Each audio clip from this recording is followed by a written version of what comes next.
Hello guys, this is Matrix Ray, and I'm showing you some resolution comparisons between native 1440p versus native PS2. I will also be doing some frame rate testing and show you guys the best settings for Grand Theft Auto Vice City. We are using a custom resolution of 2560 by 1440p, native, 16 times the anisotropic filtering, mapping on automatic, full direct 3D, and we are using 16 times MSAA. At 16 times MSAA at 1440p, the game costs around 1.3 gigabytes of video RAM. Accurate date fast, default, and we are using texture filtering off display and FXAA shader. We are using Bilinear Forced and also Direct 3D 11. With Bilinear Forced, there's only one HUD that I found that remains blocky, so I thought I'd just force it. Doesn't really need to be forced, but it is. And you can also use allow 8-bit texture to save a couple of frames per second if the game is demanding. We are using MTVU. If you have more than 3 cores, I have 6 cores. I do recommend turning this on. This is an open world game, so yeah, it's definitely recommended. 8-bit texture can help you out on that as well, but we're not using that this time around. So this game targets 640 by 448. Let's have a look at it. So we are in Phil's area. This is my area to mess around in. So this is native PS2, and as you can see, everything is very, very blurry.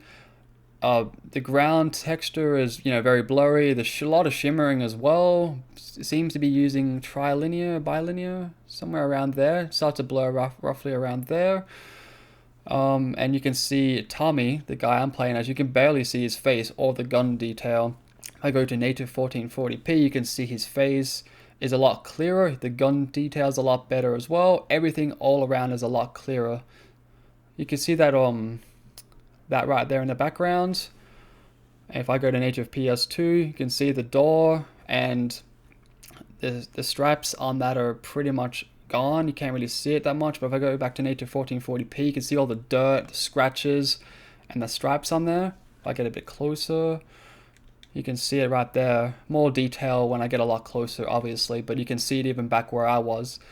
So if I look at these guns real quick, you can see, if I go to native PS2, you can see that there's a lot of aliasing on the guns. The further I get back, the more aliasing. That minigun, for example, is extremely blurry, and it's very, very shimmery. If I go back to native 1440p, you can see a nice clean look of the minigun even from a distance, so that's good. Now the frame rate, so let's just run around. You can see this game targets 30 frames per second. If you look at the count on the top left, it says 60, so if you see a frame drop, that means I lost a frame and also lost some game speed, but so far it's holding up pretty well. You could get away with not turning on MTVU for this game, but I just recommend it, just so you can keep the nice lock to 30 frames per second. Now the 16 times anisotropic filtering actually works in this game. You can see that if you view the ground at oblique angles along this side, you can see there's barely any aliasing at all. So that's really, really good. 8-bit texture does, as I said, save some frames, but you will get a lot of aliasing on the ground, which you don't really want that. Go back to native PS2, you can see everything's a lot more blurry again, and also the HUDs up here as well are a lot more blurry at native PS2. If I go to native 1440p, the HUDs look a little bit clearer. They are definitely dated, and that's not all that great. I like clear HUDs. If I go to the pause menu, you can see that these HUDs haven't aged all that well either. The map actually doesn't look too bad, but if I zoom in a little bit, if I remember how to do that. I only just played this game recently too. There we go. If I zoom in, you can see that everything is looking quite blurry. Zoom out, it's not too bad, but the map didn't age all that well the closer you zoom in. If I go to native PS2, it all doesn't look all that great. If I go to the legend, everything is very, very blurry, native 1440p.